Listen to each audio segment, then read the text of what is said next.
Bonjour à tous, je suis ravie de vous retrouver pour ce nouveau numéro des livres d'Émilie. Alors dans la vie, il y a de nombreux personnages de fiction qui fonctionnent très bien en duo.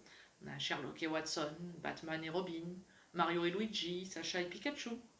Et il faut savoir que le monde de la littérature jeunesse ne fait pas exception à la règle. Je vous présente donc les livres du jour.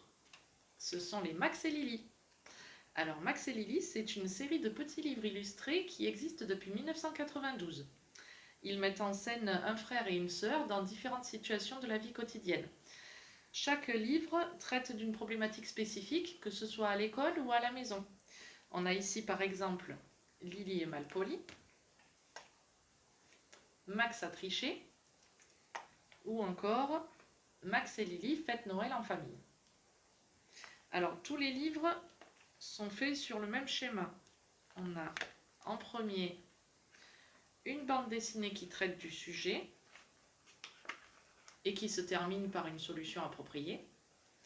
Et ensuite, une rubrique On en parle, avec une série de questions qui poussent l'enfant à s'interroger sur le sujet et surtout à en discuter avec ses proches, famille ou amis. Alors, la grande force de cette série, c'est l'immense variété des thèmes abordés. Il faut savoir qu'il existe pas moins de 125 tomes à ce jour. Donc autant vous dire que quelles que soient les questions que se pose votre enfant, il y a de fortes chances pour qu'il y ait un Max et Lily qui puissent l'éclairer sur le sujet. Alors ça peut être des choses très simples, comme Max en a marre de sa sœur, ou Lily a un téléphone portable. Mais il faut savoir que la série aborde aussi des thèmes qui sont beaucoup plus complexes, comme le décès d'un membre de la famille, les drogues, les maltraitances, le handicap, le divorce des parents, l'adoption, les violences à l'école. On a ici par exemple La copine de Lily est en famille d'accueil, qui aborde ouvertement des situations familiales très complexes et difficiles, et surtout qui traite de l'impact que ça peut avoir sur les enfants.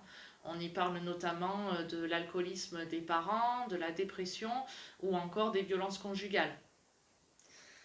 L'autre grande force de cette série, c'est qu'elle peut constituer un excellent support quand la communication avec votre enfant est difficile sur un sujet, grâce à la série de questions qui se trouve à la fin. Ça constitue un excellent point de départ pour amorcer la discussion. Par exemple, dans ce Max a triché, à la fin, on a comme question: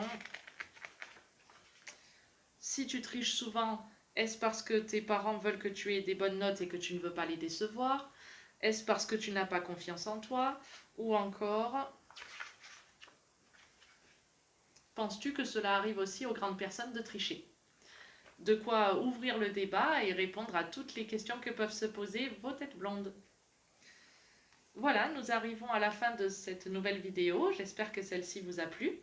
N'hésitez pas à laisser un commentaire pour qu'on puisse discuter ensemble des lectures de vos petits bouts de chou. Et surtout à vous abonner pour ne rien louper des prochaines vidéos. Je vous dis à très bientôt.